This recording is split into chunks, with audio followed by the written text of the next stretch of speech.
Hello， 大家好，我是永古佑文。2026春夏巴黎时装周才结束不久，从 Fendi、Gucci 再到 Prada 跟 Dior 都迎来一波重磅消息。这期的全球时尚要闻要好好聊聊这些重磅的时尚新闻。如果你也喜欢时尚与品牌的相关新闻与分析，欢迎现在就按赞订阅我们的频道哦。首先是 Maria Grazia Chiuri 回归 Fendi， 担任品牌的创意总监，负责品牌所有的设计线。这场人事异动可说是充满了戏剧张力。其实呢 ，Chiuri 对 Fendi 来说并不陌生，他在90年代初期就在 Fendi 工作，当时负责配件设计，还参与过经典的 Baguette 包的研发。可以说呢，他是在 Fendi 出生，也在 Fendi 成长。如今转了一圈又回到这里，还掌管了全线的设计，真的是非常有戏剧性的经历。而在他回归之前，品牌经历过一段过渡期。在 King Jones 离任之后，由 Fendi 家族的第3代成员 Sylvia 暂代创意工作。他曾与 Karl Lagerfeld 共事多年，在品牌没有新总监的期间，他的角色更像一位守门员，帮忙稳定节奏，直到 Chiuri 的正式接任。这是 Fendi 的任命后 ，Chiuri 将负责品牌所有的设计线，包括女装、男装、高定以及配件。这代表品牌要重新整合创意的语言，把过去几年的多线发展重新聚焦，建立一致的视觉以及叙事的风格。对 Chiuri 来说，这次回归既像是回家，也像是重启。他在声明里说：“我怀着荣耀和喜悦回到 Fendi， 这里是我的职业生涯起点。”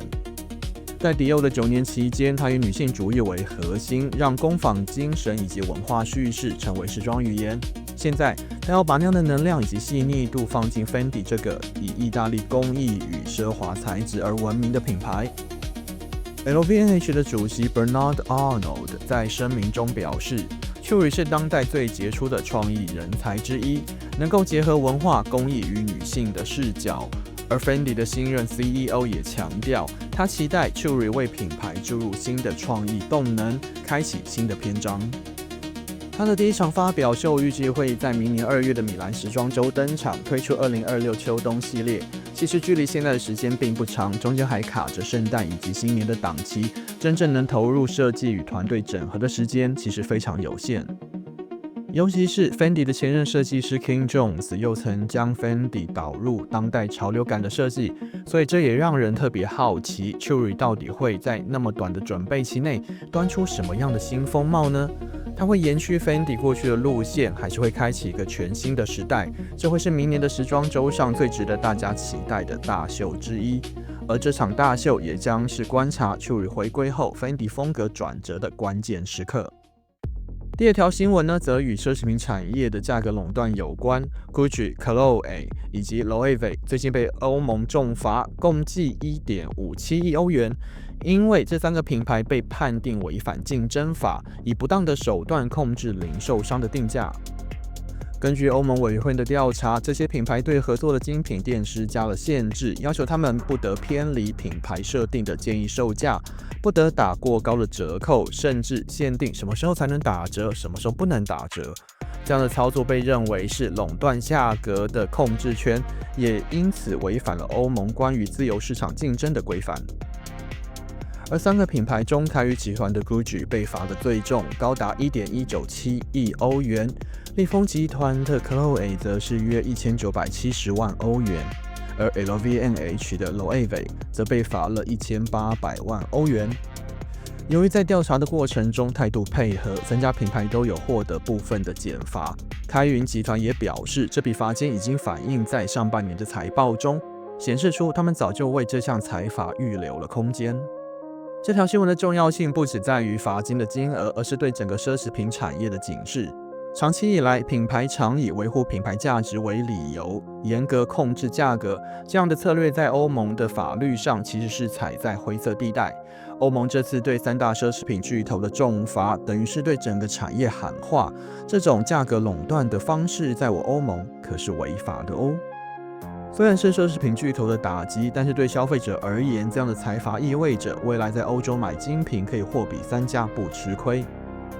而面对欧洲的中小型独立精品选品店来说，能够自由控制折扣的范围，更像是在精品业绩下滑、市场不景气的时候的及时雨。卖不出去的货就赶快抛售换现金，增加在市场上的存活能力。这样一来，消费者跟零售商都算是双赢，也算是好事一桩吧。第三则新闻也跟欧盟的决定有关 ，Prada 集团正式获得欧盟开绿灯，批准收购 Versace。这笔交易金额约12.5亿欧元，欧盟在9月底宣布批准，认为这项并购不会造成市场的垄断。换句话说，这场谈了好几个月的交易，现在已经正式过关了。但事实上 ，Prada 集团早就提前启动了 Versace 以及集团的整合计划。Versace 的新任设计师 Dario Vitale 在今年10月的米兰时装周展出首季 Versace 的作品，而他也是 Prada 集团的另一个品牌 Miu Miu 的前设计师。所以这次的并购除了法律程序还在跑之外，在实际的运作层面上，两者早已开始协同工作，只差个欧盟批准的手续而已。Vitale 在10月发表的2026春夏系列，虽然用色还是大胆，但是整体风格可说是克制了以往 Donatella 时期的夸张性感，服装也更具当代感。它在 Versace 的经典元素里加入了一点 Miu Miu 式的活力。有评论形容这场秀像是 Versace 与 Miu Miu 的混血，在戏剧的张力中多了一份智慧的收敛。Vogue Business 指出，这场首秀是品牌重塑定位的重要一步，也是 Prada 集团整体策略中重启 Versace 品牌能量的关键。The Impression 则是指出，这一季的 Versace 显得更成熟，少了过去那种张扬的性感，反而多了一份理性以及现代感。但也有声音认为，首秀略显保守，似乎还在测试新方向的消费者反应。这次并购的意义在于 ，Prada 集团旗下除了 Prada 与 Miu Miu， 还有英国的高级鞋履品牌 Church's， 再加上 Versace， 几乎形成了一个从极简到华丽、从服装到配件的时尚版图。未来最大的挑战是如何让 Versace 在保留品牌原始 DNA 的情况下，设计出消费者会买单的服装、包包与配件。Vitale 的 Versace 首秀其实已经释出了一个讯号，品牌正朝着实穿与商业化靠拢。设计中可以明显的看到，它正在寻找单品实用性以及 Versace 古典张扬 DNA 之间的平衡。你喜欢 Vitale 的首秀吗？还是想看我分析 Versace 这些作品呢？欢迎留言告诉我你的想法哦。最后一条新闻，我们拉回国际4大时装周。2026春夏4大时装周结束后 ，Vogue Business 公布了这一季的媒体价值总报告。这份报告用媒体曝光价值，也就是 EMV 来衡量整季4大时装周在媒体以及社群上的影响力。结果显示，4大时装周的媒体总价值高达了8.812亿美元，比上一季成长了大约15%。其中，巴黎时装周以5.003亿美元拿下了第一名，米兰呢则是巴黎的一半不到，以2.447亿美元居于第二，而纽约场次大约1亿美元，而伦敦呢则是0.36亿美元。虽然伦敦的数字最小，甚至不到米兰时装周的零头，但它的成长率却是4个城市之中最快的，比上一季成长了将近一半。再往下看品牌的排名，在米兰时装周里 ，Prada 以4580万美元夺下米兰时装周的媒体价值总冠军，而 Gucci 则是以3160万美元紧追在后。而在巴黎时装周 ，Dior 以9050万美元稳居第一。Louis Vuitton 则是4860万美元，Chanel 约4270万美元，而 Valentino 则约3390万美元。这份数据显示出非常清楚的趋势，巴黎依然是全球时尚话语权的核心，光是巴黎时装周就占了整季媒体价值的一半以上。但意大利势力仍然强劲 ，Prada 在米兰场的领先不只是设计上的成功，也意味着品牌在媒体与社群操作上的精准布局。如果我们从全球的角度来看，根据时尚分析机构 Launch Metrics 用媒体影响力的方式统计，纽约时装周的数字达到约4亿美元。这代表美国市场在媒体操作的层面依然有极强的存在感。纽约虽然整体的规模较小，但凭借着年轻设计师与永续的话题，成长幅度也令人瞩目。整体来看，这一季的4大时装周，除了是设计语言的竞赛，也是品牌声量与媒体策略的战争。